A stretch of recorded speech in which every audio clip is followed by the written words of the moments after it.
만약 지금 이 순간 다시 60세로 돌아갈 수 있다면 여러분은 어떤 선택을 하시겠습니까? 그때 놓쳤던 일들, 미뤄두었던 꿈들, 사랑한다고 말하지 못한 사람들. 다시 기회가 주어진다면 이번엔 어떻게 하시겠어요? 얼마 전 한 요양원에서 만난 85세 어르신의 말씀이 제 마음을 깊이 울렸습니다. 내가 지금 85세가 아니라 60세로만 돌아갈 수 있다면 진짜 모든 걸 다르게 살 텐데. 그분의 목소리에는 후회와 그리움이 뒤섞여 있었습니다. 그래서 오늘은 함께 생각해 보려 합니다. 왜 그렇게 많은 분들이 60대로 돌아가고 싶다고 말씀하시는 걸까요? 그리고 지금 60대를 살고 있는 우리에게는 어떤 선택이 남아 있을까요? 요양시설 150명의 80세 이상 어르신들을 대상으로 한 조사 결과에 따르면 무려 85%의 어르신들이 60대로 돌아가면 지금처럼 살지 않겠다고 답했습니다. 왜 하필 60대일까요? 그 이유는 단순합니다. 60대는 인생의 마지막 전환점이자 새로운 20년을 결정짓는 출발점이기 때문입니다. 우리나라 평균 수명은 남성 80세, 여성 86세를 넘어섰습니다. 그렇다면 60대는 단순한 노년이 아니라 인생 2막의 황금기입니다. 이 시기에 어떤 선택을 하느냐에 따라 70대와 80대의 삶이 천국이 될 수도 지옥이 될 수도 있습니다. 하지만 대부분의 사람들은 그 사실을 잊고 살아갑니다. 아직 괜찮으니까. 조금만 더 일하면 나중엔 여유가 생기겠지. 이렇게 나중을 기다리며 하루하루를 미룹니다. 그러나 몸이 보내는 작은 신호들, 가족이 바라는 따뜻한 시간들, 그리고 마음 깊은 곳의 소소한 행복은 결코 오래 기다려주지 않습니다. 보건사회연구원의 조사에 따르면 60대 이상 어르신 중 70%가 건강관리 소홀을 인생의 가장 큰 후회로 꼽았습니다. 그리고 그 다음은 경제적 불안, 사회적 고립, 삶의 목표 상실이었습니다. 이건 단순한 통계가 아니라 앞으로 우리 모두가 마주할 수 있는 현실이기도 합니다. 의사들은 이렇게 말합니다. 60대는 몸은 아직 건강하지만 회복력은 예전 같지 않은 시기입니다. 이때의 선택이 노후 20년의 건강을 좌우합니다. 통계적으로도 60대의 생활 습관과 태도가 앞으로의 삶의 질을 무려 85% 이상 결정한다고 합니다. 이걸 60대 결정의 법칙이라고 부릅니다. 지금의 선택이 미래의 나를 만든다는 거죠. 조금 더 걸을 것인가? 조금 더 나를 돌볼 것인가? 조금 더 사랑을 표현할 것인가? 그 사소한 선택들이 쌓여 미래의 행복을 만듭니다. 사실 인생에서 가장 소중한 자산은 돈도 명예도 아닙니다. 그 모든 걸 누릴 수 있게 해주는 건강, 그리고 그 건강을 지키려는 의지입니다. 아직은 괜찮아. 나중에 하면 되겠지. 이 말이 얼마나 위험한 착각인지 언젠가 몸이, 삶이 우리에게 알려줍니다. 하지만 늦지 않았습니다. 지금 이 순간 60대를 살아가는 우리에게는 아직 수많은 기회가 남아 있습니다. 작은 운동 습관 하나, 하루 10분의 명상, 그리고 오늘 하루 감사하다는 마음. 그 시작이 여러분의 내일을 바꿀 수 있습니다. 오늘 이 영상을 통해 80세의 지혜로운 인생 선배들이 남긴 후회하지 않는 노후의 8가지 비밀을 함께 나누려 합니다. 그중 5번째 이야기는 여러분의 노후 행복을 180도 바꿀 수 있는 아주 중요한 포인트가 될 것입니다. 지금 이 순간 여러분은 여전히 당신 인생의 주인공입니다. 늦었다고 생각하는 지금이 사실은 가장 빠른 때일지도 모릅니다. 오늘도 인생의 지혜 속에서 작은 깨달음과 큰 희망을 얻어가시길 바랍니다. 첫 번째, 건강을 나중에로 미루지 말 것. 건강은 잃기 전에는 그 가치가 보이지 않는다. 많은 80대 어르신들이 첫 번째로 꼽은 후회는 바로 건강을 잃었던 것이었습니다. 젊을 땐 조금 아파도 괜찮겠지 하고 넘겼습니다. 회사 일, 자식 걱정, 생활비. 늘 내가 마지막 순서였습니다. 하지만 세월은 우리를 기다려주지 않습니다. 60대에 무리했던 무릎이 70대엔 계단 하나를 오르기도 힘들게 만들고 무시했던 혈압은 뇌졸중으로 이어지기도 합니다. 요양원에서 만난 한 82세 어르신은 이렇게 말했습니다. 젊을 때는 돈 버느라 병원 갈 시간이 없었고 이젠 병원 다니느라 돈이 없어요. 이보다 더 명확한 교훈이 있을까요? 하루 30분이라도 걸으세요. 몸을 움직이는 건 단순한 운동이 아니라 삶의 지속력을 지키는 일입니다. 정기검진, 균형 잡힌 식사, 충분한 수면. 이 세 가지가 70대 이후의 삶의 질을 결정합니다. 어떤 분은 이렇게 말씀하실 수도 있습니다. 이제 와서 뭘 해도 늦은 거 아니야? 아닙니다. 절대 늦지 않았습니다. 75세에 처음 수영을 배우기 시작한 김영자 할머니는 지금 83세입니다. 그분은 일주일에 3번, 새벽 6시면 어김없이 수영장에 나타나십니다. 처음엔 물에 얼굴도 못 담갔어요. 무서웠거든요. 그런데 지금은요? 평영으로 50m를 거뜬히 갑니다. 약도 3가지나 끊었어요. 혈압약, 당뇨약, 수면제까지요. 이것이 바로 우리가 알아야 할 진실입니다. 몸은 나이를 먹어도 여전히 반응합니다. 여전히 회복하고 강해지고 적응합니다. 중요한 건 시작입니다. 많은 분들이 건강관리를 대단한 무언가로 생각하십니다. 헬스장 등록, 비싼 보조제, 엄격한 식단. 그래서 시작도 못하고 포기합니다. 하지만 진짜 건강은 거창한 데 있지 않습니다. 매일 아침 창문을 열고 10분간 스트레칭을 하는 것. 엘리베이터 대신 계단 한 층만 걸어 올라가는 것. 저녁 식사 후 아파트 단지를 천천히 한 바퀴 도는 것. 이런 작은 습관들이 쌓여서 10년 후의 나를 만듭니다. 실제로 연구 결과도 이를 뒷받침합니다. 65세 이후에도 규칙적으로 걸은 사람은 그렇지 않은 사람보다 치매 발생률이 40% 낮았습니다. 일주일에 150분, 하루로 따지면 고작 20분에서 30분입니다. 이 작은 투자가 기억을, 판단력을, 나 자신을 지킵니다. 요양병원에서 일하는 간호사 한 분이 이런 말을 했습니다. 여기 계신 분들은 크게 두 부류예요. 70대까지 꾸준히 움직이신 분들은 90대에도 혼자 식사하시고 화장실 가세요. 하지만 젊을 때 몸을 방치하신 분들은 70대부터 누군가의 손길이 필요하죠. 생각해 보십시오. 내가 지금 걷지 않으면 10년 후엔 걷고 싶어도 걷지 못할 수 있습니다. 내가 지금 병원을 미루면 나중엔 병원이 내 일상이 됩니다. 선택은 지금 이 순간에 있습니다. 건강은 사치가 아닙니다. 내 존엄을 지키는 마지막 보루입니다.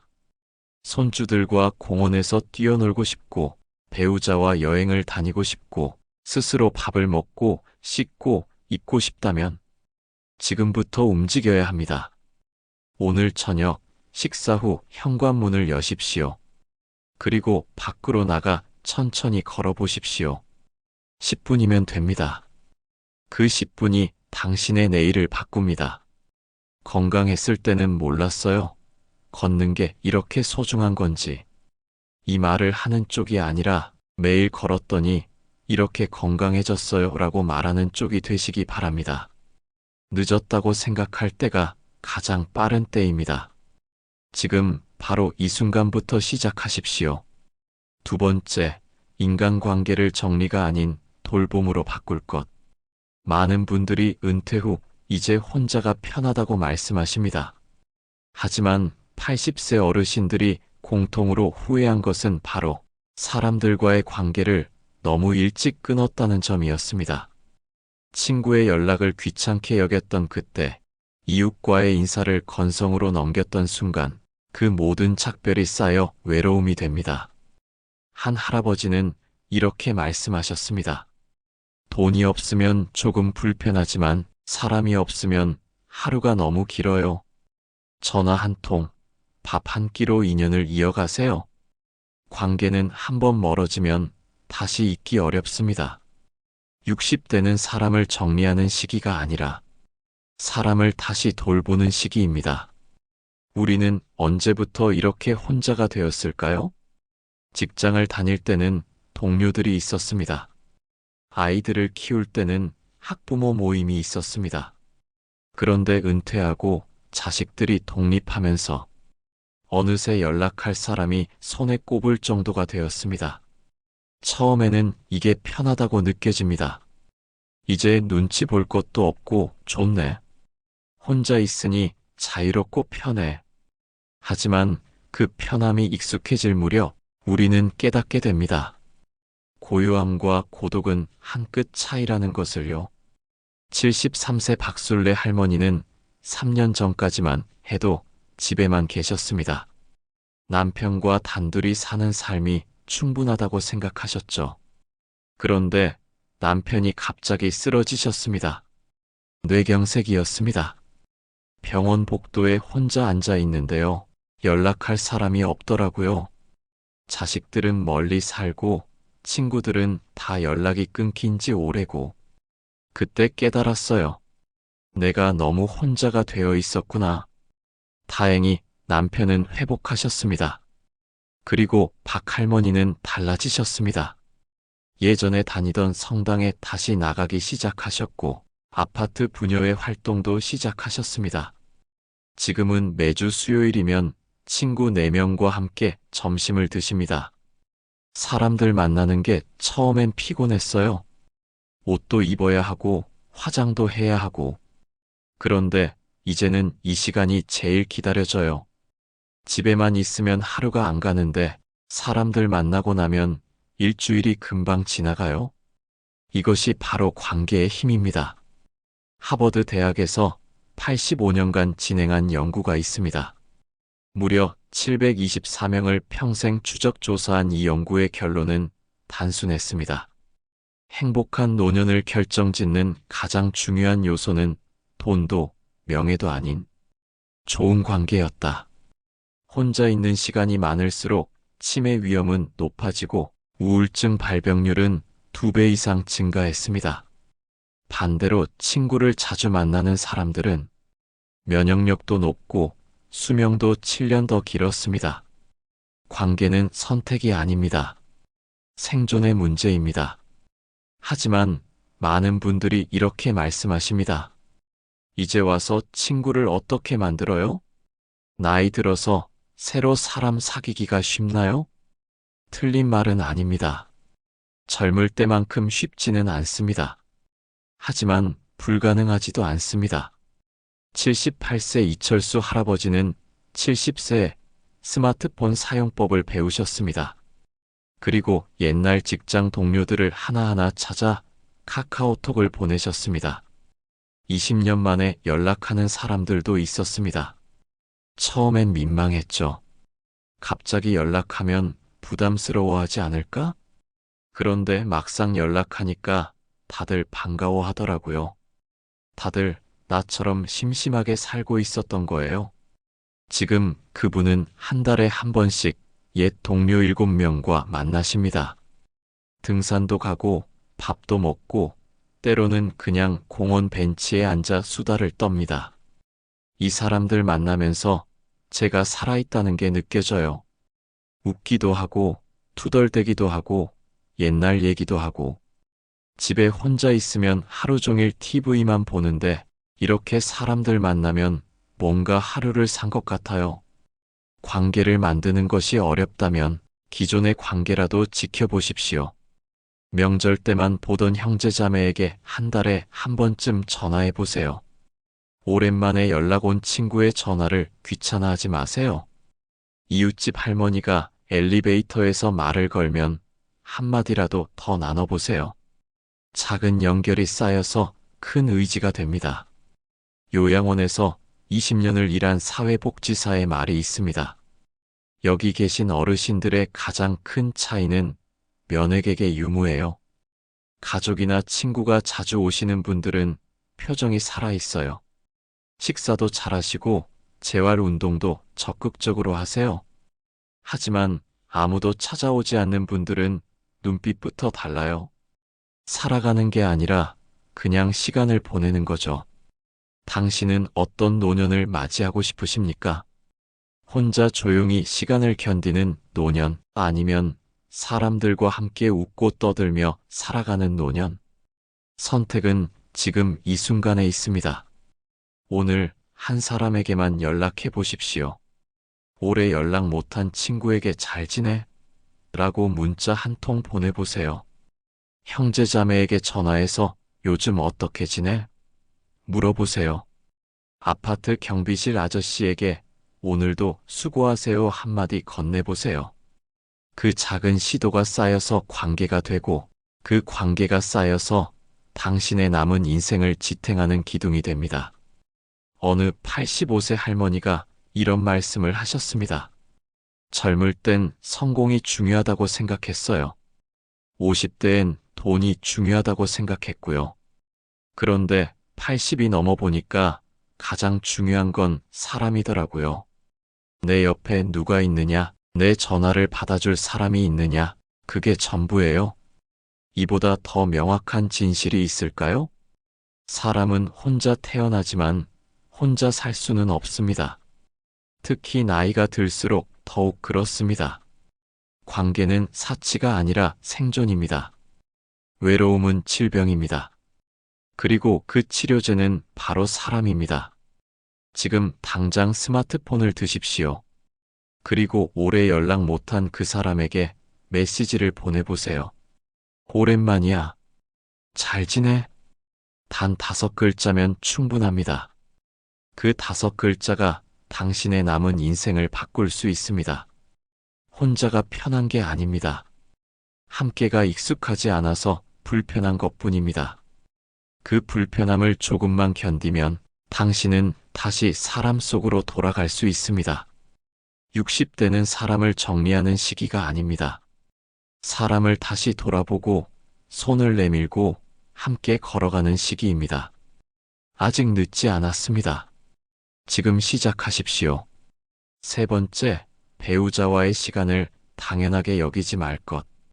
가장 가까이 있으면서 가장 소홀해지기 쉬운 존재, 바로 배우자입니다. 한 84세 어르신은 눈시울을 붉히며 이렇게 말씀하셨습니다. 그 사람 떠나고 나니 밥맛이 없어. 그냥 옆에 있는 게 그렇게 고마운 일이었는데. 평생 함께 살아오다 보면 고마움보다 잔소리가 먼저 나오고 사랑보다는 익숙함이 자리를 잡습니다. 하지만 시간이 지나면 그 익숙함이 가장 그리운 따뜻함이 됩니다. 하루에 한 번이라도 고마워요. 오늘도 수고했어요. 그 말 한마디가 관계를 지켜줍니다. 사랑은 거창한 이벤트가 아니라 매일의 작은 인정에서 자랍니다. 72세 김정남 할아버지는 부인과 48년을 함께 사셨습니다. 그런데 작년 부인이 갑자기 쓰러지셨습니다. 심근경색이었습니다. 응급실에서 기다리는 6시간 동안 김 할아버지는 평생을 돌아보셨다고 합니다. 그동안 고맙다는 말을 몇 번이나 했을까 생각해 봤어요. 결혼기념일? 까먹기 일쑤였고, 생일? 그냥 넘어간 해가 더 많았어요. 아침에 차려주는 밥상도 당연하게 여겼고, 빨래해 놓은 옷도, 청소해 놓은 집도 다 당연한 줄 알았죠. 그런데 그 사람이 없을지도 모른다고 생각하니까 세상이 무너지는 것 같더라고요. 다행히 부인은 회복하셨습니다.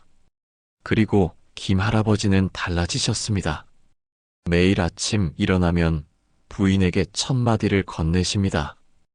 오늘도 옆에 있어줘서 고마워. 처음엔 어색했다고 합니다. 부인도 어리둥절해 하셨고 본인도 쑥스러웠습니다. 하지만 지금은 자연스러워졌습니다. 이제는 그 말 안 하면 하루가 이상해요.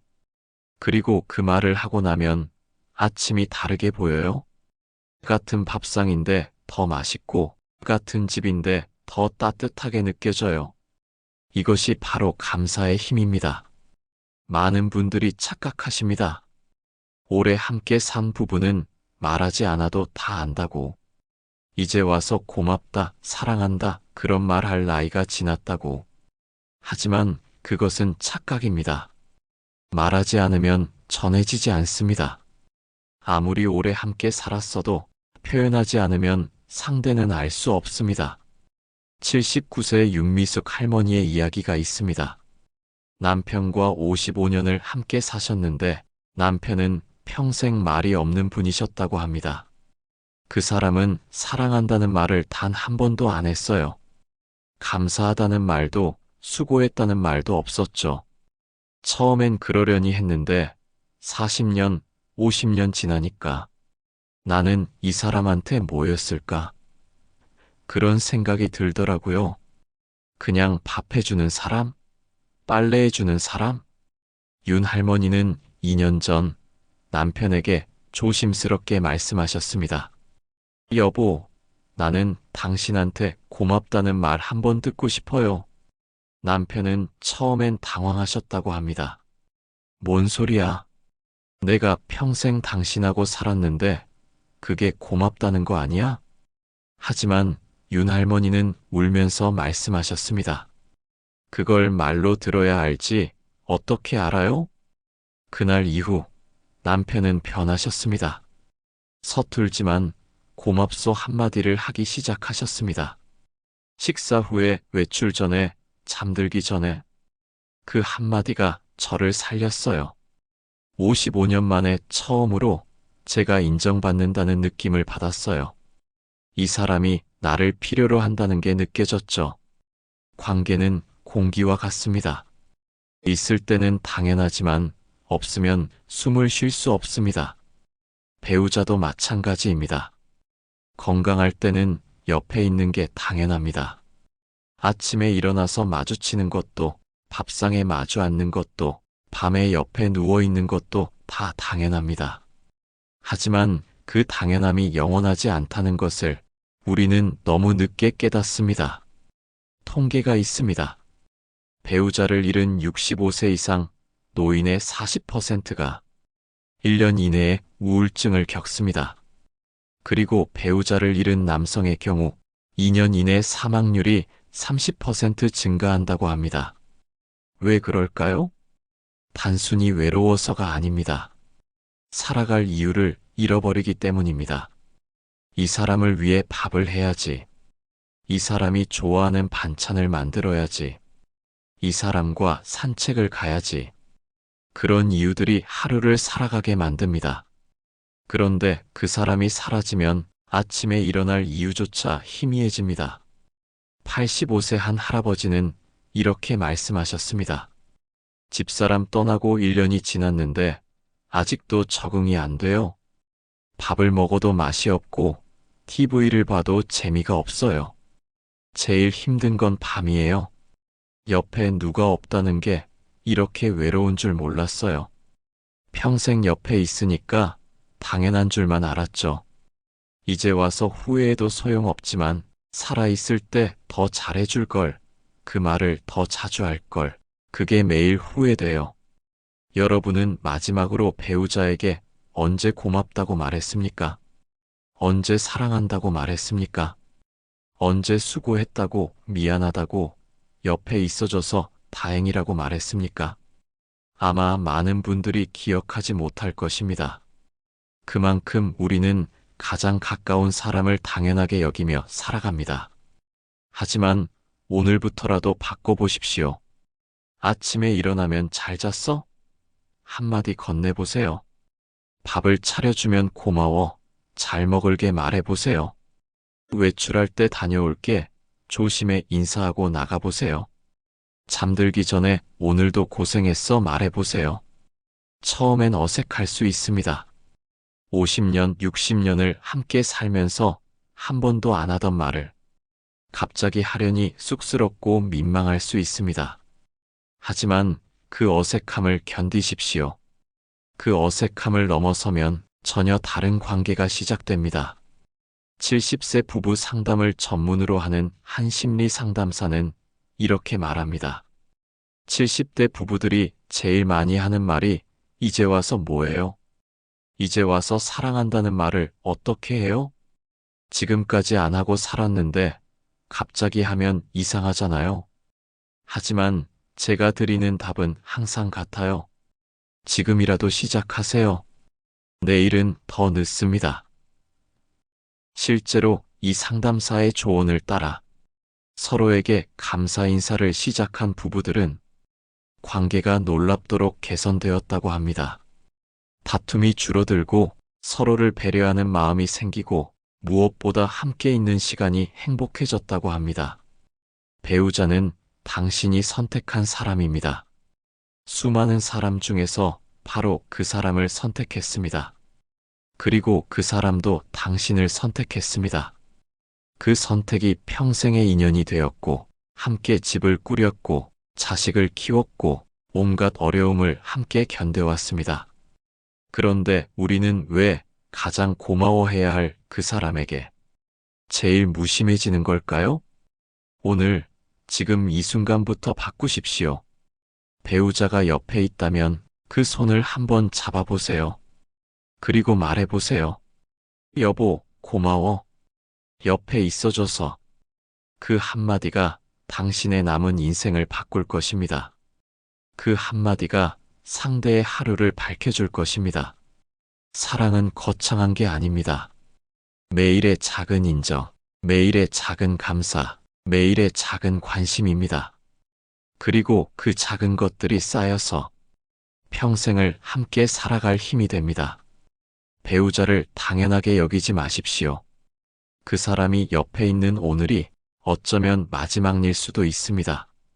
후회는 언제나 너무 늦게 찾아옵니다. 후회하기 전에 지금 말하십시오. 지금 표현하십시오. 지금 감사하십시오. 그것이 배우자에게 줄 수 있는 가장 큰 선물이자 당신 자신에게 주는 가장 큰 축복입니다. 네 번째, 경제적 준비를 두려움이 아닌 지혜로 바꿀 것. 돈은 인생의 전부는 아니지만 노후에는 평온을 사는 힘이 된다. 80대 어르신들이 공통적으로 말했습니다. 젊을 땐 자식에게 집에 명예에 돈을 쏟아부었지만 정작 자기 자신을 위한 준비는 하지 못했다는 것. 한 할머니는 이렇게 회상했습니다. 그땐 아들 학원비가 우선이었지. 내 노후는 늘 나중이었어. 그런데 그 나중이 금방 오더라고. 늦었다고 생각해도 늦지 않았습니다. 소비보다 관리를 배우고 자식에게 의지하지 않는 자립의 노후를 준비하세요. 돈보다 중요한 건 돈을 대하는 태도입니다. 68세 이순덕 할머니는 남편과 함께 작은 슈퍼마켓을 운영하셨습니다. 40년 동안 새벽부터 밤까지 일했습니다. 자식 셋을 대학까지 보냈고 결혼도 다 시켰습니다. 그런데 65세의 가게를 정리하고 나니 손에 남은 돈이 생각보다 적었습니다. 평생 벌긴 벌었는데 정작 모은 건 없더라고요. 자식들 교육비, 결혼자금, 집장만 도와주고 나니 우리 노후 자금은 턱없이 부족했어요. 그때 깨달았죠. 아, 내가 나를 위해선 아무것도 안 했구나. 이순덕 할머니의 이야기는 결코 특별한 사례가 아닙니다. 우리 세대 대부분의 이야기입니다. 평생 일했지만 자신을 위한 준비는 하지 못했습니다. 자식이 우선이었고, 집이 우선이었고, 체면이 우선이었습니다. 그러다 정작 자신이 늙었을 때는 손을 내밀 곳이 없더라는 것을 뒤늦게 깨닫습니다. 한국 노인 빈곤율은 OECD 국가 중 1위입니다. 65세 이상 노인의 40% 이상이 빈곤선 이하에서 살고 있습니다. 평생 일하고 자식 키우고 나라를 일으켰는데 노년에는 가장 가난합니다. 왜 그럴까요? 한 가지 이유는 준비를 하지 못했기 때문입니다. 더 정확히는 준비할 여유가 없었기 때문입니다. 먹고 살기도 바빴고 자식 뒷바라지하기도 바빴습니다. 하지만 또 다른 이유가 있습니다. 우리는 돈을 관리하는 법을 배우지 못했습니다. 74세 박영호 할아버지의 이야기입니다. 평생 성실하게 일하고 월급의 절반을 저축하셨습니다. 은퇴할 때 모은 돈이 1억 5천만 원이었습니다. 적지 않은 돈이었습니다. 그런데 10년이 지난 지금 통장에는 2천만 원이 남았습니다. 어디에 쓴 건지도 모르겠어요. 큰 돈 쓴 적도 없는데 그냥 조금씩 빠져나갔어요. 손주들 용돈, 자식들 경조사, 지인들 경조사, 병원비. 돌아보니 관리를 못한 거죠. 이것이 많은 어르신들이 겪는 현실입니다. 돈을 버는 건 익숙한데 관리하는 건 서툽니다. 특히 은퇴 후에는 더욱 그렇습니다. 수입은 끊겼는데 지출은 계속됩니다. 그리고 그 지출의 대부분은 남을 위한 것입니다. 자식이 힘들다고 하면 도와주고, 손주가 뭘 사달라고 하면 사주고, 친구가 어렵다고 하면 빌려주고, 그러다 보면 정작 자신을 위한 돈은 남지 않습니다. 80세 한 할아버지는 이렇게 말씀하셨습니다. 젊을 땐 베푸는 게 미덕인 줄 알았어요. 남 도와주는 게 좋은 사람인 줄 알았죠. 그런데 80이 넘어 보니 가장 중요한 건 내가 스스로 서는 거더라고요. 남한테 짐이 되지 않는 것, 그게 진짜 미덕이에요. 이것이 핵심입니다. 노후 준비는 이기심이 아닙니다. 자립입니다. 자식에게 손 벌리지 않으려면, 병원비 걱정하지 않으려면, 요양원 들어갈 돈을 마련하려면 지금부터라도 관리를 시작해야 합니다. 그렇다면 어떻게 해야 할까요? 첫째, 지출을 기록하십시오. 많은 어르신들이 나는 쓸데없이 안 쓴다고 말씀하십니다. 하지만 막상 한 달 지출을 정리해 보면 놀라십니다. 생각보다 훨씬 많은 돈이 나갑니다. 커피 한 잔, 교통비, 경조사비, 손주 용돈. 하나하나는 작지만 합치면 큽니다. 가계부를 쓰라는 게 아닙니다. 그저 스마트폰 메모장에라도 오늘 뭐에 얼마 썼는지 적어보는 겁니다. 한 달만 해보십시오. 그러면 돈이 어디로 새는지 보입니다. 둘째, 고정 지출을 줄이십시오. 통신비, 보험료, 구독료. 이런 고정 지출들을 점검해 보세요. 쓰지도 않는 케이블 TV 요금, 필요 이상으로 비싼 통신 요금제, 중복 가입된 보험들. 이런 것들을 정리하는 것만으로도 한 달에 10만 원, 20만 원을 아낄 수 있습니다. 1년이면 120만 원, 240만 원입니다. 70세 정숙자 할머니는 통신사에 전화해서 요금제를 바꾸셨습니다. 한 달에 7만 원 나가던 통신비가 3만 원으로 줄었습니다. 1년이면 48만 원을 아끼는 겁니다. 처음엔 귀찮아서 미뤘어요. 그런데 막상 해보니까 20분도 안 걸리더라고요.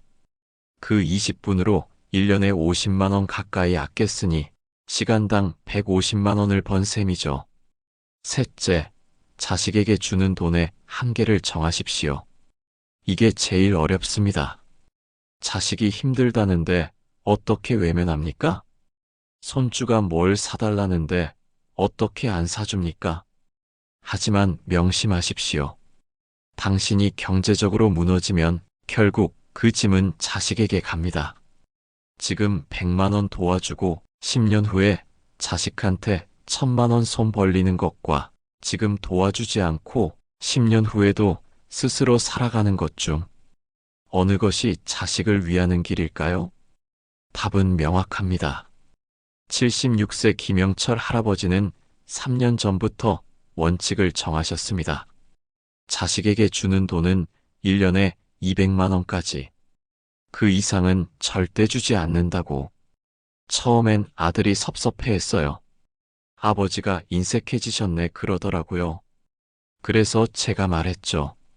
아빠가 노후 자금 다 써버리고 나중에 내 집에 얹혀 살면 좋겠냐? 지금 안 주는 게 너를 위하는 거다. 지금은 아들도 이해한다고 합니다. 오히려 아버지 돈 아껴 쓰세요라고 한답니다.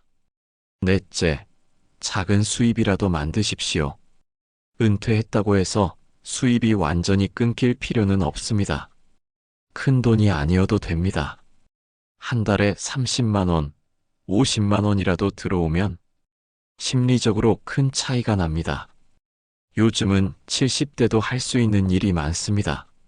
아파트 경비, 주차 관리, 택배 분류, 재능이 있다면 과외나 상담도 가능합니다. 72세 한 할머니는 동네 아이들에게 한글을 가르치십니다. 한 달에 40만 원 정도 버신답니다.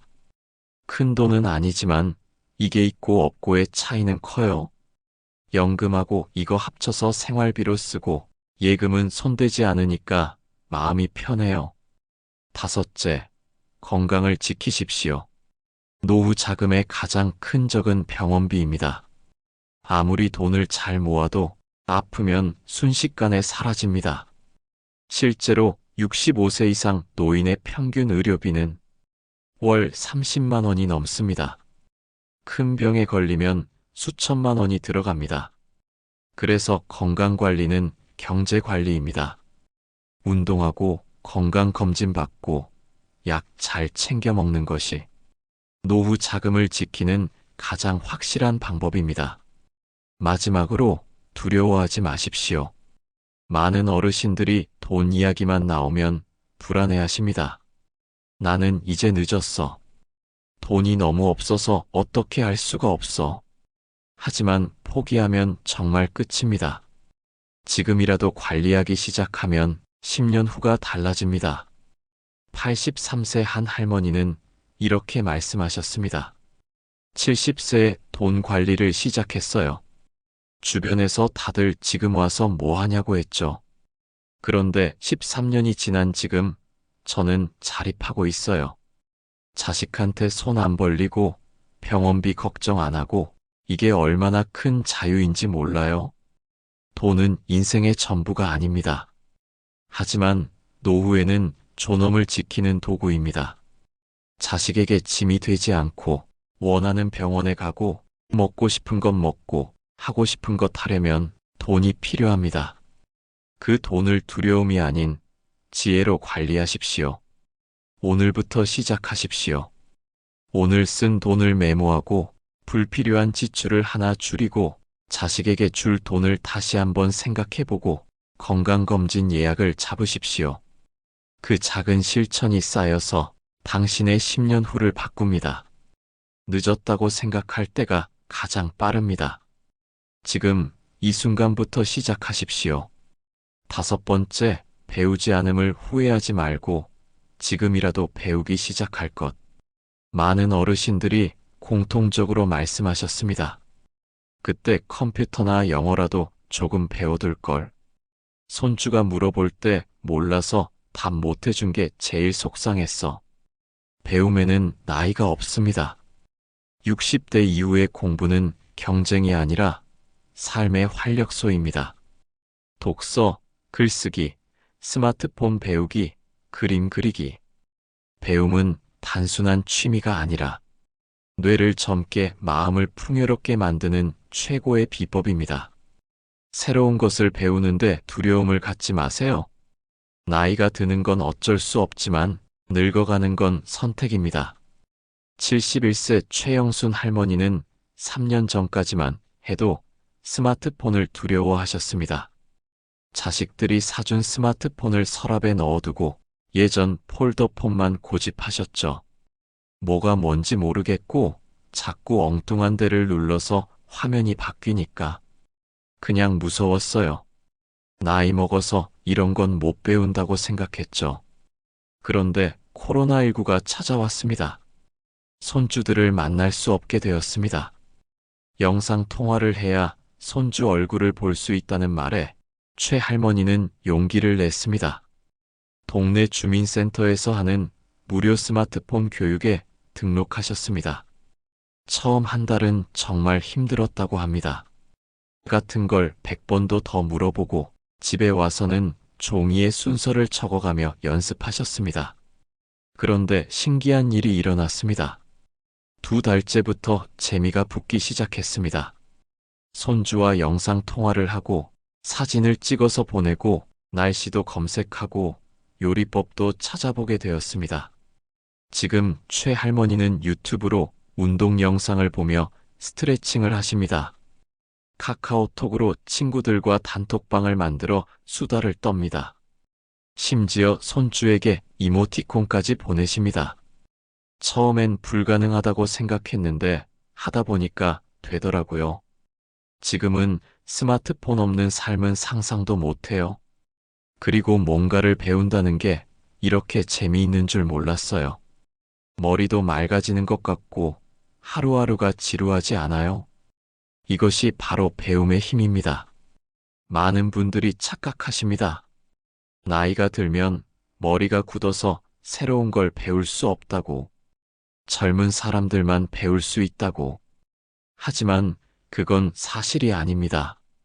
뇌과학자들의 연구 결과를 보면 70대, 80대도 새로운 것을 배울 수 있습니다. 단지 속도가 느릴 뿐 배우는 능력 자체는 살아 있습니다. 더 중요한 것은 나이가 들어서 배우는 것이 치매 예방에 엄청난 효과가 있다는 점입니다. 새로운 것을 배우면 뇌에 새로운 신경회로가 만들어집니다. 이것을 신경가소성이라고 부릅니다. 뇌는 근육과 같아서 쓰면 쓸수록 강해집니다. 반대로 쓰지 않으면 약해집니다. 실제로 연구 결과가 있습니다. 60세 이후에도 꾸준히 새로운 것을 배우는 사람은 그렇지 않은 사람보다 치매 발생률이 60%나 낮았습니다. 독서, 악기 연주, 외국어 학습, 그림 그리기. 뭐든 좋습니다. 새로운 것에 도전하는 그 자체가 뇌를 젊게 만듭니다. 78세 박철수 할아버지는 73세에 시를 쓰기 시작하셨습니다. 평생 글과는 담을 쌓고 사셨던 분입니다. 공장에서 일하셨고 책 읽는 것도 별로 좋아하지 않으셨습니다. 그런데 은퇴 후 너무 무료해서 복지관에서 하는 시 쓰기 강좌에 등록하셨습니다. 처음엔 창피했어요. 나 같은 사람이 무슨 시를 쓰냐고. 한글 맞춤법도 자신 없고 표현할 줄도 몰랐죠. 그런데 선생님이 그러시더라고요. 시는 문법이 아니라 마음입니다. 느낀 대로 쓰세요. 박 할아버지는 조심스럽게 글을 쓰기 시작하셨습니다. 아침에 봄꽃에 대해서 돌아가신 어머니 생각이 나서 손주와 통화하고 난 후의 마음을. 그렇게 5년이 지난 지금 박 할아버지는 시집을 한 권 내셨습니다. 손수 만든 작은 시집이지만 가족들에게 나눠주셨습니다. 내가 평생 말 못했던 것들을 시로 쓰니까 마음이 후련해지더라고요. 그리고 뭔가를 만들어낸다는 게 이렇게 뿌듯한 줄 몰랐어요. 이제 아침에 일어나면 오늘은 뭘 쓸까 생각하는 재미로 살아요. 배움은 단순히 지식을 쌓는 것이 아닙니다. 삶의 이유를 만드는 것입니다. 많은 어르신들이 은퇴 후 무기력함을 느낍니다. 할 일이 없습니다. TV만 보고 시간만 보내다가 하루가 갑니다. 그러다 보면 우울해지고 고독해지고 삶의 의욕을 잃습니다. 하지만 배우는 것이 있으면 달라집니다. 오늘 배운 것을 내일 또 배우고 내일 배운 것을 모레 복습하고 그렇게 한 걸음씩 나아가는 재미가 생깁니다. 69세 김명의 할머니는 65세에 영어 공부를 시작하셨습니다. 평생 영어와는 담을 쌓고 사셨습니다. 학교 다닐 때도 영어는 포기했던 과목이었습니다. 그런데 해외에 사는 손주가 영어로 말을 걸 때마다 알아듣지 못해서 속상하셨습니다. 손주가 뭐라고 하는데 나는 웃기만 하고 그게 너무 미안하고 답답했어요. 그래서 용기를 내서 동네 영어 학원에 등록하셨습니다. 10대, 20대 학생들 사이에 끼어 수업을 듣는 게 처음엔 너무 부끄러웠다고 합니다. 하지만 선생님이 격려해 주셨고 학생들도 응원해 주었습니다. 4년이 지난 지금 김 할머니는 간단한 영어 회화가 가능합니다. 손주와 영상 통화를 할 때 How are you? I miss you라도 할 수 있게 되었습니다. 완벽하지 않아요. 발음도 이상하고 문법도 틀리고 그런데 그게 뭐 어때요? 손주가 할머니가 영어 한다고 깜짝 놀라고 그랜마, you are amazing 이러는데 그게 얼마나 기쁜지 몰라요? 배움에는 완벽함이 필요 없습니다. 시작하는 용기만 있으면 됩니다. 많은 분들이 이렇게 말씀하십니다. 나는 머리가 나빠서 못 배워. 나이 먹어서 기억력이 없어. 젊은 사람들은 금방 배우는데 나는 느려서 창피해. 하지만 그런 생각이 배움을 막습니다. 배움은 경쟁이 아닙니다. 남과 비교할 필요가 없습니다. 어제의 나보다 오늘의 내가 조금 더 알면 됩니다. 그것으로 충분합니다. 82세 서울의 한 할아버지는 75세에 그림을 시작하셨습니다. 평생 붓 한 번 잡아본 적 없는 분이었습니다. 처음엔 선 하나 긋는 것도 떨렸어요. 그런데 선생님이 그러시더라고요. 할아버지, 그림의 정답은 없어요. 느낀 대로 그리세요. 지금 그 할아버지는 매주 2번씩 그림을 그리십니다. 풍경화도 그리고 정물화도 그리고 가끔은 자화상도 그립니다. 잘 그리는 건 아니에요. 전시회 할 수준도 아니고. 그런데 그림 그리는 2시간만큼은 온전히 내가 나를 위해 쓰는 시간이에요. 아무 생각 없이 붓만 움직이다 보면 마음이 평온해져요. 이게 명상이구나 싶더라고요. 배움은 마음의 약입니다. 노년의 우울, 외로움, 무기력함. 이런 감정들을 치유하는 가장 좋은 방법이 바로 배움입니다. 새로운 것을 배우면 뇌에서 도파민이 분비됩니다. 도파민은 행복 호르몬입니다. 뭔가를 성취하고 발전하고 이해했을 때 나오는 쾌감. 그것이 삶의 활력을 만듭니다. 복지관에서 노인 교육 프로그램을 운영하는 한 선생님은 이렇게 말합니다. 수업 시작 전과 후의 어르신들 표정이 완전히 달라요. 처음 오실 때는 내가 이걸 할 수 있을까 불안한 표정이시다가 한 학기 끝나고 나면 눈이 반짝반짝 빛나요? 나도 할 수 있구나 하는 자신감이 생기시는 거죠. 그렇습니다. 배움은 자신감을 만듭니다. 나이가 들면서 잃어버렸던 자존감을 되찾게 해줍니다. 나는 아직도 배울 수 있어. 나는 아직도 성장할 수 있어. 나는 아직도 쓸모 있는 사람이야. 이런 생각이 노년을 살아가는 힘이 됩니다. 오늘 무엇 하나를 배우기 시작해 보십시오. 거창할 필요 없습니다. 스마트폰으로 사진 찍는 법, 유튜브에서 요리 영상 보는 법, 시 한 편 읽고 느낀 점 메모하는 것, 간단한 스트레칭 동작 배우기. 무엇이든 좋습니다. 어제 몰랐던 것을 오늘 알게 되는 것. 그 작은 성취감이 하루를 의미 있게 만듭니다. 동네 복지관, 주민센터, 도서관을 찾아가 보십시오. 요즘은 노인을 위한 무료 강좌가 정말 많습니다.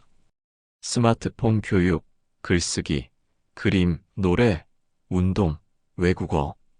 선택의 폭이 넓습니다. 혼자 하기 어렵다면 친구와 함께 시작하십시오. 우리 같이 한번 배워볼까? 그 한마디면 됩니다.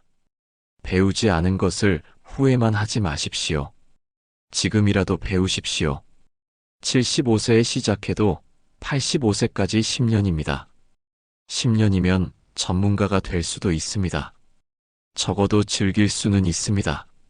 나이가 드는 건 어쩔 수 없습니다. 하지만 늙어가는 건 선택입니다. 배우는 사람은 늙지 않습니다. 호기심이 있는 사람은 늙지 않습니다. 도전하는 사람은 늙지 않습니다. 오늘부터 배우십시오. 당신의 뇌가, 마음이, 삶이 다시 젊어질 것입니다. 6번째, 자식에게 모든 걸 걸지 말 것. 한국의 부모 세대는 자식에게 인생을 걸었습니다. 그러나 80세 어르신들은 한결같이 말합니다. 이젠 알아요. 자식은 내 인생의 전부가 아니에요. 물론 자식은 소중합니다. 하지만 자식의 삶은 결국 자식의 것이고 우리의 삶은 여전히 나의 몫입니다. 한 어르신은 이렇게 말씀하셨습니다. 자식을 위해 다 바쳤는데 정작 나는 나를 잃었어. 이제는 자식의 인생이 아니라 나의 인생을 돌보세요. 자식에게 부담을 주지 않으면서도 내 삶을 풍요롭게 만드는 방법. 그것이 진짜 부모의 지혜입니다. 67세 장미란 할머니는 평생을 자식을 위해 살았습니다. 세 자녀를 대학까지 보냈고 결혼 자금도 다 대주셨습니다. 심지어 큰아들 집 장만할 때는 자기 집까지 팔아서 보태주셨습니다. 그때는 그게 당연하다고 생각했어요. 부모가 자식한테 해줘야 하는 거라고. 우리 부모님도 그렇게 사셨으니까요.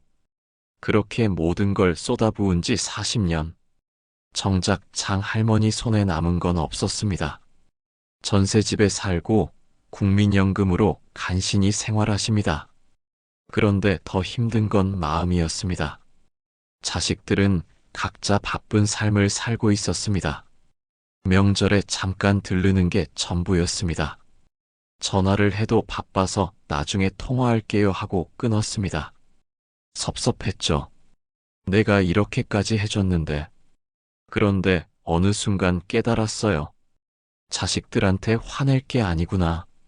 내가 잘못 살았구나. 장할머니는 2년 전부터 달라지기 시작하셨습니다. 자식들에게 기대하는 걸 멈추셨습니다. 그리고 자신을 위해 살기 시작하셨습니다. 복지관에 나가서 친구들을 만나고 노래교실에도 다니고 일주일에 2번은 복지관 식당에서 봉사도 하십니다. 처음엔 외로웠어요. 자식들 생각만 났고.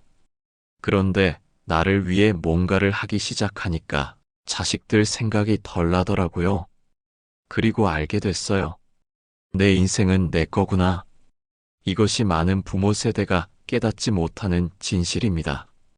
우리는 자식을 위해 사는 게 부모의 도리라고 배웠습니다. 내 것은 희생하고 자식의 미래를 위해 모든 걸 바치는 것. 그게 위대한 부모라고 생각했습니다. 하지만 그렇게 살다 보면 정작 자신은 사라집니다. 내가 뭘 좋아하는지, 내가 무엇을 하고 싶은지, 내가 어떻게 살고 싶은지 그런 것들을 잊어버립니다. 오직 자식의 성적, 자식의 취업, 자식의 결혼, 자식의 육아, 자식의 일정표가 곧 나의 일정표가 됩니다. 그리고 어느 순간 자식들은 독립하고 떠납니다. 그때 남는 건 텅 빈 마음뿐입니다. 75세 한 할아버지는 이렇게 말씀하셨습니다. 자식이 집 나가고 나니 허전하더라고요. 평생 애들 뒷바라지 하느라 살았는데 정작 나를 위한 건 아무것도 없었어요. 취미도 없고 친구도 없고 할 일도 없고. 그제야 깨달았죠. 내가 나를 버렸구나. 이것이 바로 자식에게 모든 걸 건 삶의 결말입니다. 물론 자식은 소중합니다. 사랑하고 아끼고 도와줘야 합니다. 하지만 선을 넘어서는 안 됩니다. 자식의 삶은 자식의 것입니다. 자식은 부모의 소유물이 아니고 부모의 꿈을 대신 이뤄줄 대리인도 아닙니다. 자식은 독립된 인격체입니다. 자기 인생을 살아갈 권리가 있습니다. 그리고 부모도 마찬가지입니다. 부모에게도 자신의 삶이 있습니다. 자식 뒷바라지만이 삶의 전부가 되어서는 안 됩니다. 한 노년학 전문가는 이렇게 말합니다. 한국 부모들의 가장 큰 문제는 자식과 자신을 분리하지 못한다는 거예요. 자식의 성공이 곧 나의 성공이고 자식의 실패가 곧 나의 실패라고 생각합니다.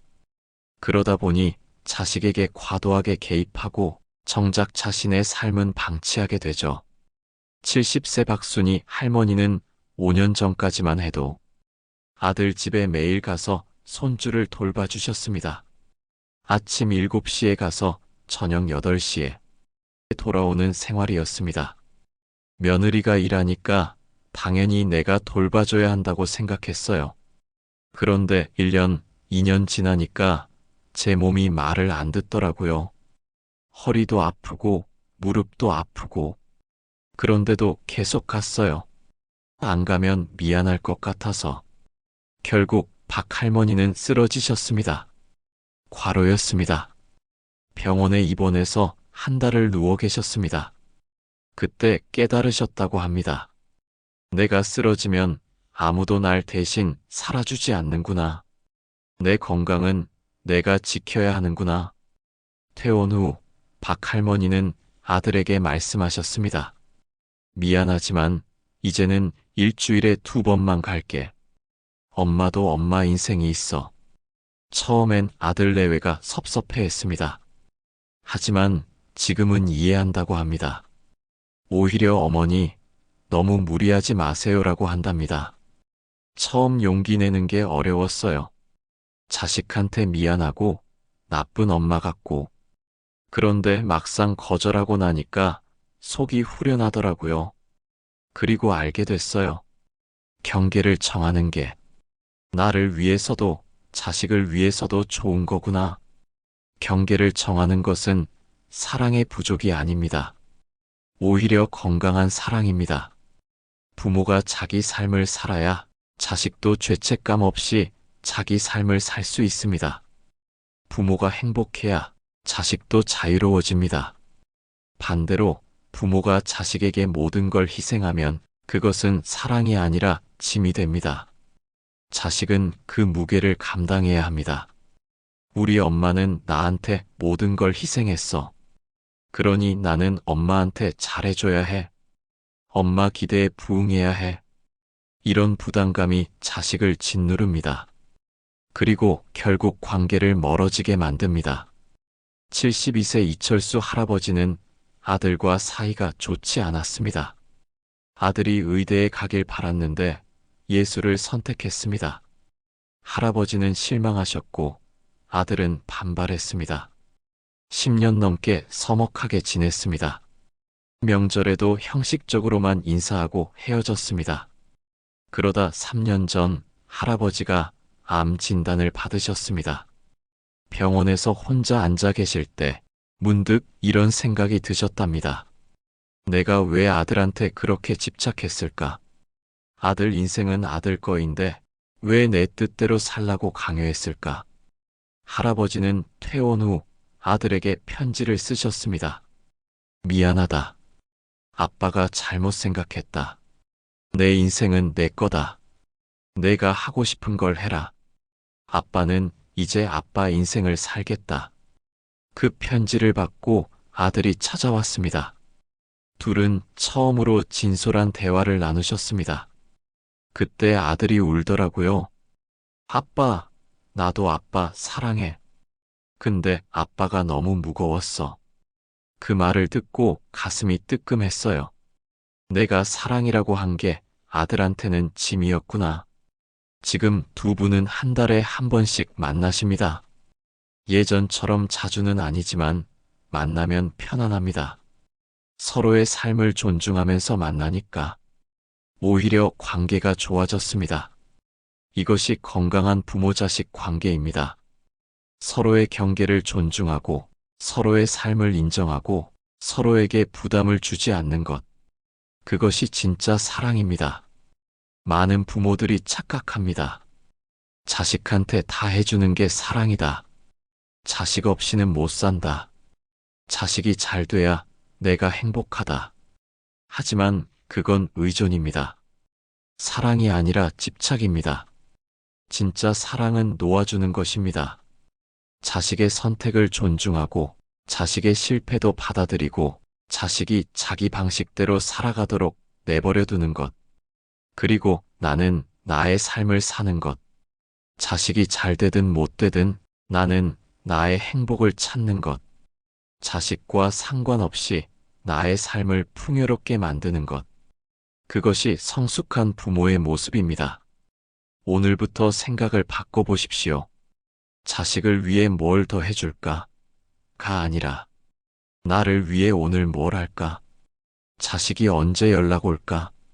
기다리지 말고 오늘 누구를 만날까? 계획을 세우십시오. 자식 집에 가서 뭘 도와줄까?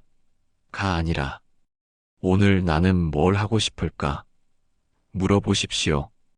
자식 걱정하는 시간을 나를 돌보는 시간으로 바꾸십시오. 자식에게 쓰는 에너지를 나의 취미, 건강, 관계에 쓰십시오. 그러면 신기한 일이 일어납니다. 내가 행복해지면 자식과의 관계도 좋아집니다. 부모가 의존하지 않으니 자식도 죄책감에서 자유로워집니다. 부모가 자기 삶을 즐기니 자식도 안심하고 자기 삶을 삽니다. 그리고 가끔 만날 때 진심으로 반갑고 진심으로 그립습니다. 의무가 아니라 그리움으로 만나는 관계. 부담이 아니라 기쁨으로 통화하는 관계. 그것이 노년의 부모와 자식이 만들어가야 할 건강한 관계입니다. 자식은 당신 인생의 일부입니다. 전부가 아닙니다. 당신에게는 당신만의 인생이 있습니다. 그 인생을 살아갈 권리가 있고 의무가 있습니다. 자식에게 모든 걸 걸지 마십시오. 자식을 놓아주고 당신 자신을 붙잡으십시오. 그것이 당신을 위한 길이자 자식을 위한 길입니다. 지금부터, 오늘부터 나를 위해 사십시오. 그것이 진짜 부모의 지혜입니다. 7번째, 외로움을 두려워하지 말고 나와 친해질 것. 80대 어르신들은 말합니다. 사람이 없다고 외로운 게 아니에요. 내 마음에 평화가 없을 때 외로운 거예요. 외로움을 피하려 애쓰는 대신 외로움을 받아들이고 나와 대화하는 법을 배우는 것. 그것이 진짜 성숙입니다. 책을 읽고 일기를 쓰고 취미를 만들고 혼자 있는 시간을 즐길 수 있다면 그건 더 이상 외로움이 아니라 자유입니다. 하루 10분이라도 조용히 앉아 자신을 돌아보세요. 명상, 산책, 음악 감상. 그 시간들이 마음의 근육을 키워줍니다. 73세 윤정자 할머니는 남편이 돌아가신 후 2년 동안 힘든 시간을 보내셨습니다. 50년을 함께 살았던 사람이 갑자기 사라지니 집이 너무 넓고 시간은 너무 느리게 갔습니다. 처음엔 외로움이 미칠 것 같았어요. TV를 켜놔도 소용없고 친구를 만나도 집에 오면 또 외로웠죠. 그래서 계속 밖으로만 나갔어요. 복지관, 성당, 친구 집, 어디든 가려고 했어요. 혼자 있는 게 무서웠거든요. 그러다 어느 날 친구 집에서 돌아오는 길에 너무 피곤해서 벤치에 앉으셨답니다. 그리고 문득 이런 생각이 드셨다고 합니다. 나는 왜 이렇게 도망 다닐까? 내가 뭐가 그렇게 무서운 걸까? 그날 집에 돌아와서 윤 할머니는 처음으로 혼자 조용히 앉아 계셨습니다. 아무것도 하지 않고 그냥 앉아 계셨습니다. 처음엔 불안했습니다. 온갖 생각이 머릿속을 스쳐 지나갔습니다. 남편 생각, 자식 걱정, 내 앞날에 대한 두려움. 그런데 30분쯤 지나니 신기한 일이 일어났습니다. 마음이 조금 가라앉기 시작했습니다. 그때 깨달았어요. 외로움이 무서운 게 아니라 외로움과 마주하는 게 무서웠던 거구나. 그날 이후 윤 할머니는 달라지셨습니다. 매일 아침 30분씩 혼자만의 시간을 갖기 시작하셨습니다. 차를 한 잔 내려서 창가에 앉아 그냥 밖을 바라보거나 생각에 잠기거나 때로는 아무 생각도 하지 않으셨습니다. 처음엔 힘들었어요. 가만히 있으면 자꾸 슬픈 생각만 나고, 그런데 한 달, 두 달 지나니까 그 시간이 제일 편안해지더라고요. 이제는 그 시간이 없으면 하루가 이상해요. 이것이 바로 혼자 있음의 힘입니다. 우리는 외로움을 두려워하도록 배웠습니다. 혼자 있으면 안 좋은 거라고, 사람들과 어울려야 건강한 거라고 생각합니다. 물론 관계는 중요합니다. 하지만 혼자 있는 시간도 마찬가지로 중요합니다. 아니, 어쩌면 더 중요할 수도 있습니다. 왜냐하면 나이가 들수록 혼자 있는 시간은 점점 많아지기 때문입니다. 배우자를 먼저 떠나보낼 수도 있고, 친구들이 하나둘 세상을 떠날 수도 있고, 자식들은 자기 삶에 바쁩니다. 그럴 때 혼자 있는 것을 견디지 못하면 매 순간이 고통입니다. 하지만 혼자 있는 법을 배우면 외로움이 더 이상 적이 아니게 됩니다. 77세 박정희 할머니는 이렇게 말씀하셨습니다. 젊을 땐 혼자 있는 게 무서웠어요. 늘 누군가와 함께 있어야 했죠. 그런데 70이 넘어서 알게 됐어요. 진짜 외로움은 사람이 없어서가 아니라 나 자신과 친하지 않아서 오는 거구나. 박 할머니는 5년 전부터 일기를 쓰기 시작하셨습니다. 거창한 일기가 아니라 그냥 오늘 느낀 것들을 적으십니다. 날씨, 먹은 음식, 만난 사람, 드는 생각. 처음엔 쓸 게 없었어요. 매일 똑같은 하루니까. 그런데 한 줄이라도 쓰려고 하루를 돌아보니까 의외로 쓸 게 많더라고요. 아침에 봄꽃이 예뻤다든지, 슈퍼 주인이 웃으며 인사했다든지, 저녁 노을이 붉었다든지. 일기를 쓰면서 박 할머니는 자신과 대화하는 법을 배우셨습니다. 그리고 자신을 이해하게 되셨습니다. 내가 어떤 사람인지 몰랐어요. 평생 엄마로, 아내로, 며느리로 살았지 나로 산 적이 없었거든요. 그런데 일기를 쓰면서 나를 알게 됐어요. 내가 뭘 좋아하는지, 뭘 싫어하는지, 어떨 때 행복한지, 어떨 때 슬픈지. 자신을 아는 것. 이것이 외로움을 이기는 첫 번째 방법입니다.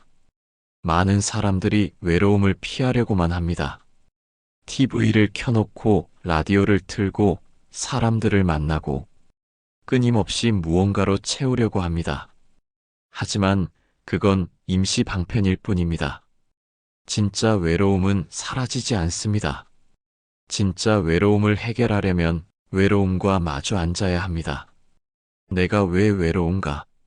내가 진짜 원하는 건 뭔가? 나는 지금 무엇이 필요한가? 이런 질문을 스스로에게 던져야 합니다. 69세 이명수 할아버지는 은퇴 후 우울증을 겪으셨습니다. 40년 직장 생활이 끝나니 갈 곳이 없었습니다. 매일 집에만 있으니 답답하고 외로웠습니다. 심리 상담을 받으러 가셨을 때 상담사가 이런 질문을 하셨답니다. 할아버지, 혼자 있을 때 뭐 하세요? 그냥 TV 보죠. TV 볼 때 행복하세요? 아니요. 그냥 시간 때우는 거죠. 그때 상담사가 말씀하셨답니다. 혼자 있는 시간을 견디는 게 아니라 즐기는 법을 배워야 해요. 그 말이 이 할아버지를 바꿨습니다. 혼자 있는 시간을 견디는 게 아니라 즐긴다?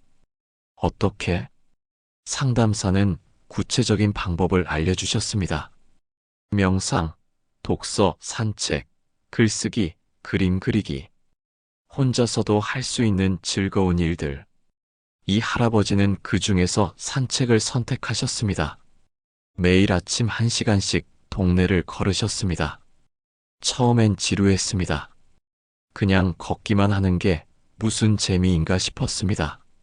하지만 2주쯤 지나니 달라졌습니다. 걸으면서 주변을 관찰하게 되었습니다. 저 집 정원에 꽃이 피었네. 이 가게는 새로 생겼네. 저 고양이는 매일 저기 앉아 있네. 그리고 걸으면서 생각도 정리되었습니다. 걱정도 줄어들고 마음도 가벼워졌습니다. 이제는 산책이 제일 좋아요. 아무도 안 만나도 괜찮아요. 나 혼자 걸으면서 생각하고, 보고, 느끼는 게 좋아요. 이게 외로움이 아니라 자유구나. 그걸 알았어요. 외로움과 고독은 다릅니다. 외로움은 억지로 혼자 있는 것이고, 고독은 선택해서 혼자 있는 것입니다. 외로움은 고통이지만, 고독은 평화입니다. 그 차이는 어디서 올까요? 바로 나와의 관계에서 옵니다. 나 자신과 친하지 않으면 혼자 있는 게 지옥입니다. 하지만 나 자신과 친하면 혼자 있는 게 천국입니다. 81세 한 할머니는 이렇게 말씀하셨습니다. 젊을 땐 혼자 있으면 불안했어요. 나 혼자만 이러는 건 아닐까? 내가 사회에서 도태되는 건 아닐까? 그런데 이제는 혼자 있는 게 제일 편해요. 아무한테도 맞추지 않아도 되고, 눈치 볼 필요도 없고, 그냥 나로 있을 수 있으니까요. 나로 있을 수 있는 것. 이것이 고독의 선물입니다.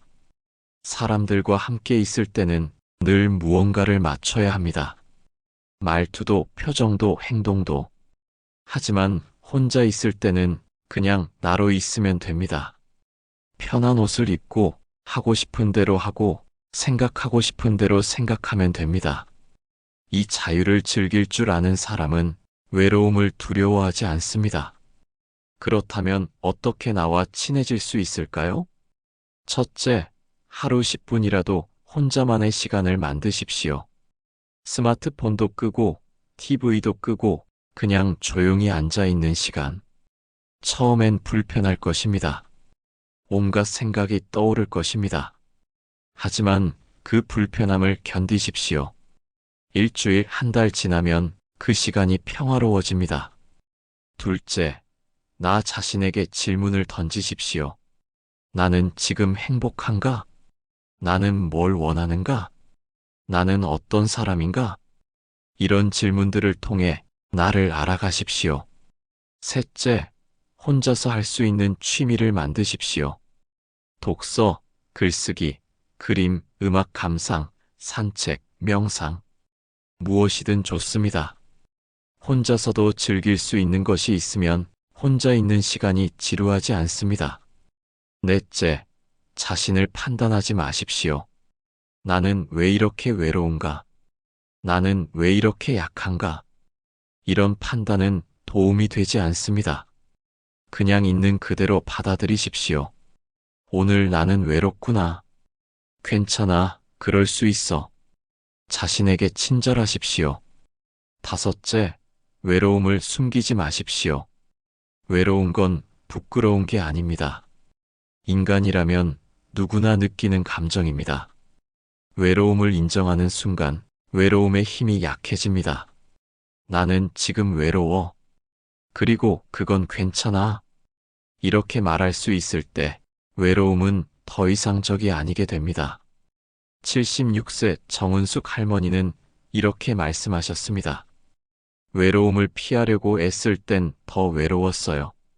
그런데 외로움을 받아들이니까 외로움이 사라지더라고요. 신기하죠? 피하면 쫓아오는데 받아들이면 물러가요. 이것이 역설입니다. 외로움을 두려워할수록 외로움은 커지고 외로움을 받아들일수록 외로움은 작아집니다. 나이가 들수록 혼자 있는 시간은 늘어납니다. 이건 피할 수 없는 현실입니다. 하지만 그것이 불행일 필요는 없습니다. 혼자 있는 법을 배우면 그 시간이 축복이 될 수 있습니다. 아무도 방해하지 않는 시간, 온전히 나에게 집중할 수 있는 시간, 나를 돌보고 나를 사랑할 수 있는 시간. 그 시간이 바로 지금입니다. 오늘 10분만 시간을 내십시오. 조용한 곳에 앉아서 그냥 호흡에 집중해 보십시오. 들숨, 날숨, 들숨, 날숨. 그것만 해도 충분합니다. 그 10분이 쌓여서 당신은 나와 친해질 것입니다. 그리고 어느 순간 혼자 있는 것이 더 이상 외로움이 아니라 자유라는 것을 깨닫게 될 것입니다.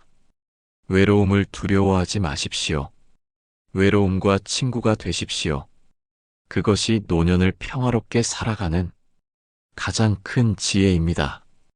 8번째, 지금을 미루지 말고 하루하루를 감사하며 살 것.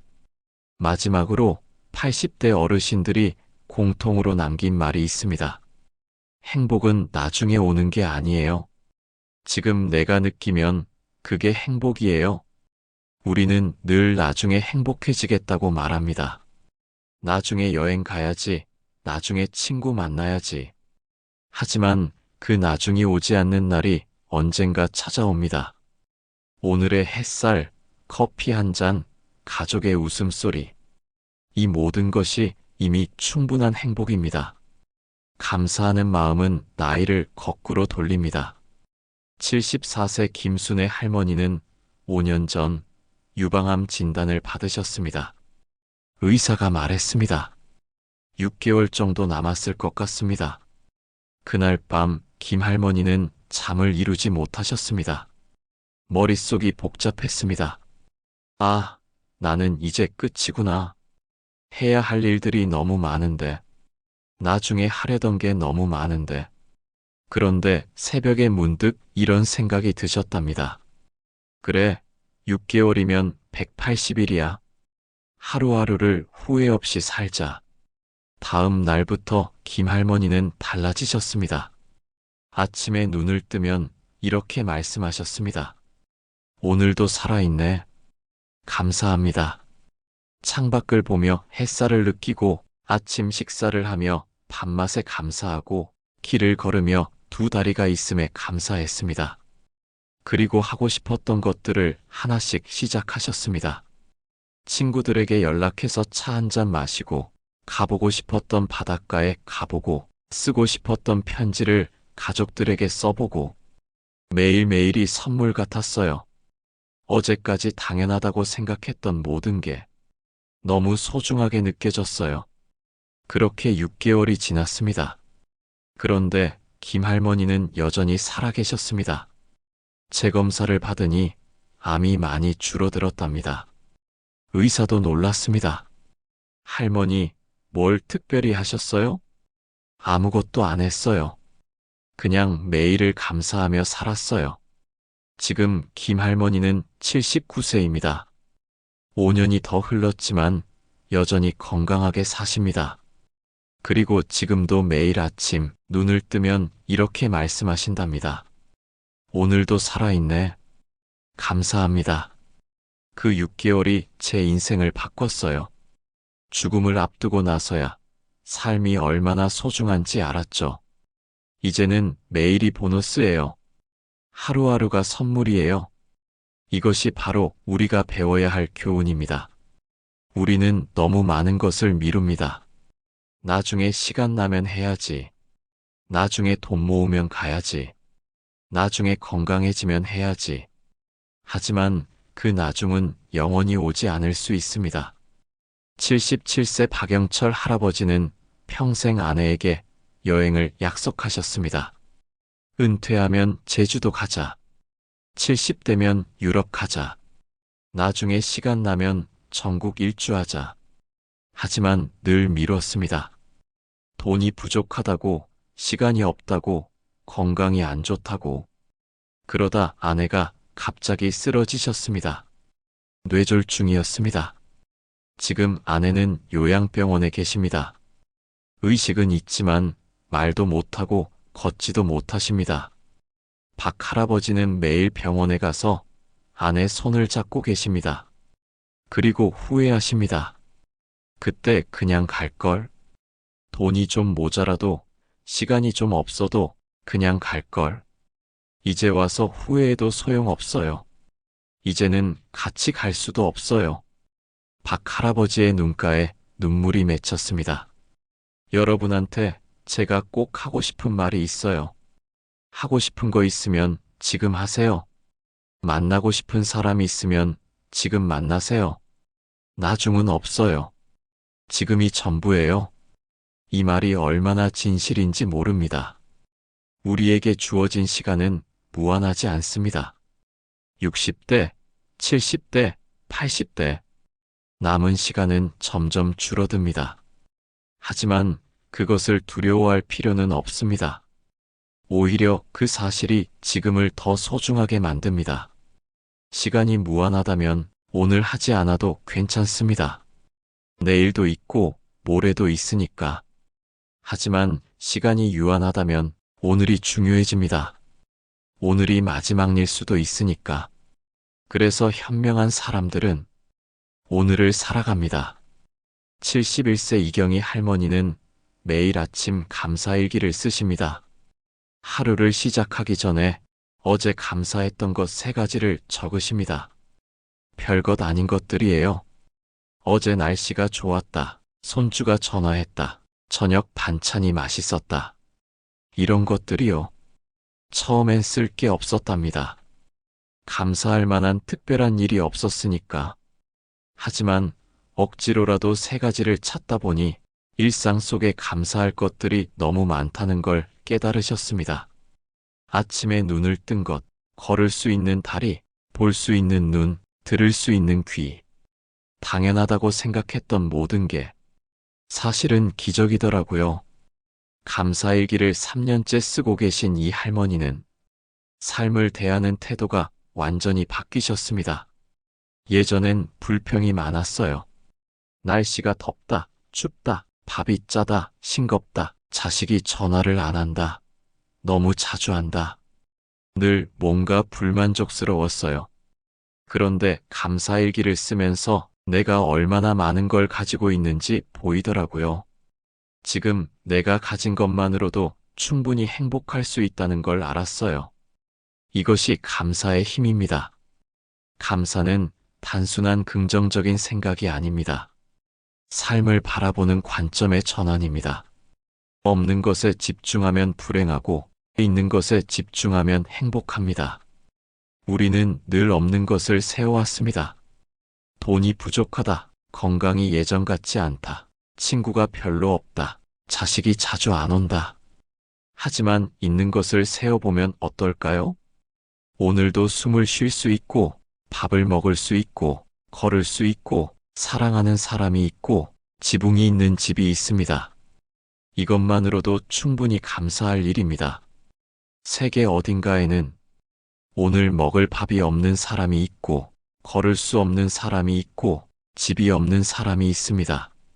그들에 비하면 우리는 이미 축복받은 사람들입니다. 83세 최순옥 할머니는 이렇게 말씀하셨습니다. 80 넘어서 깨달았어요. 행복은 내가 얼마나 많이 가지고 있느냐가 아니라 내가 가진 것에 얼마나 감사하느냐에 달려있다는 거요. 최 할머니는 가진 게 많지 않습니다. 작은 월세방에서 혼자 사십니다. 자식도 없고 연금도 적습니다. 하지만 최 할머니는 늘 웃으십니다. 아침에 햇살이 들어오면 오늘도 좋은 날이네 하고, 이웃이 인사하면 아, 나를 기억해 주는구나 하고, 밥을 먹으면 이렇게 맛있는 걸 먹을 수 있다니 하고, 이렇게 살다 보니 매일이 감사해요. 복지관 봉사자가 물었답니다. 할머니, 힘든 건 없으세요? 할머니는 웃으며 대답하셨답니다. 힘들죠. 무릎도 아프고 돈도 없고. 하지만 그게 다는 아니잖아요. 나한텐 아직 눈도 있고 귀도 있고 웃을 수 있는 입도 있어요. 이게 얼마나 감사한 일인데요. 이것이 진짜 지혜입니다. 행복은 조건이 아닙니다. 선택입니다. 돈이 많아서 행복한 게 아니라 가진 것에 감사해서 행복합니다. 건강해서 행복한 게 아니라 아직 살아있음에 감사해서 행복합니다. 자식이 잘나서 행복한 게 아니라 자식이 있음에 감사해서 행복합니다.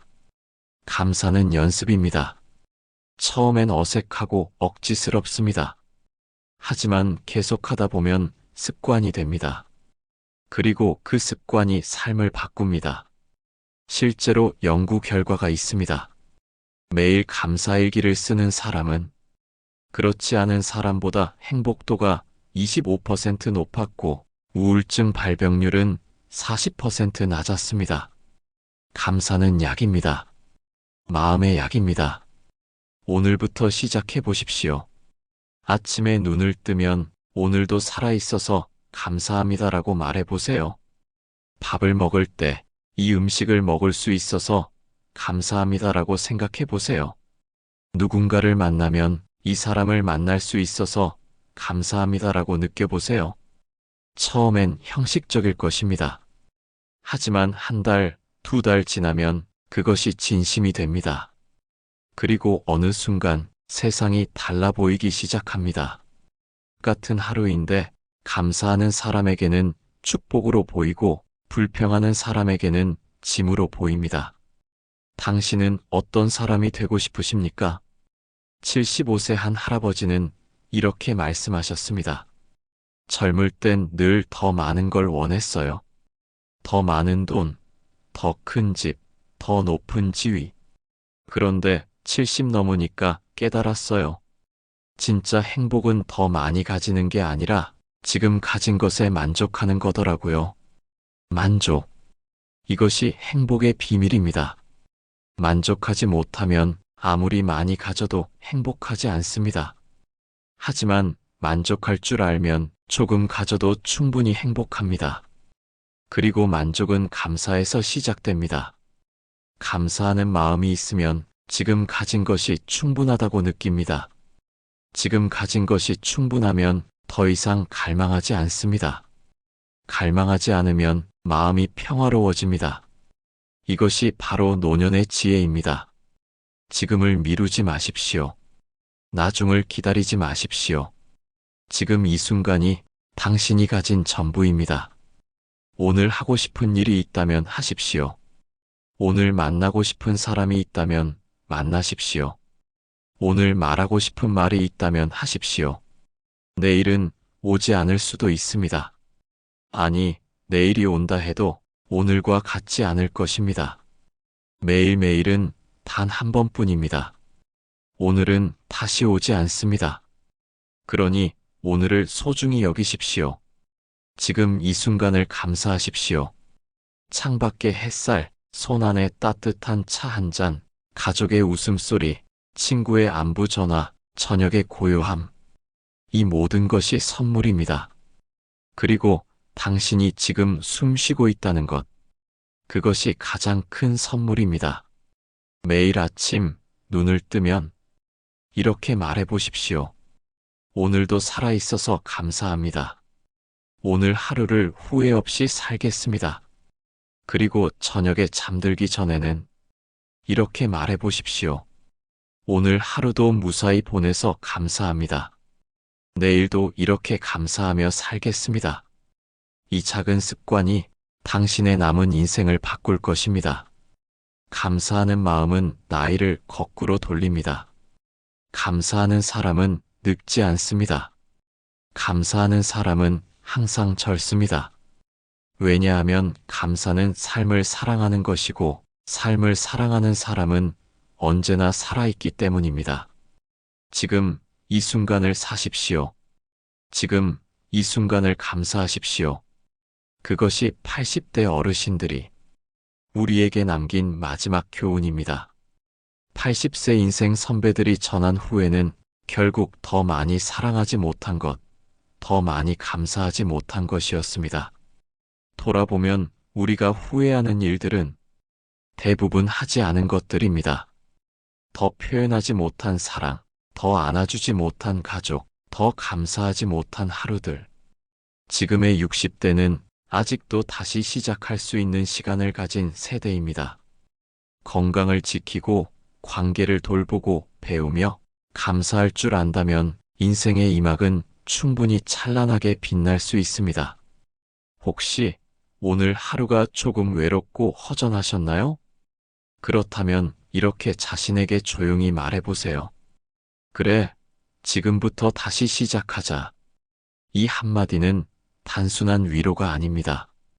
지금 이 순간부터 내 삶의 방향을 바꾸는 첫 번째 약속이 되기 때문입니다. 세상은 우리에게 끊임없이 말합니다. 이제 늦었다. 하지만 진짜 늦은 건 시작할 용기를 포기할 때입니다.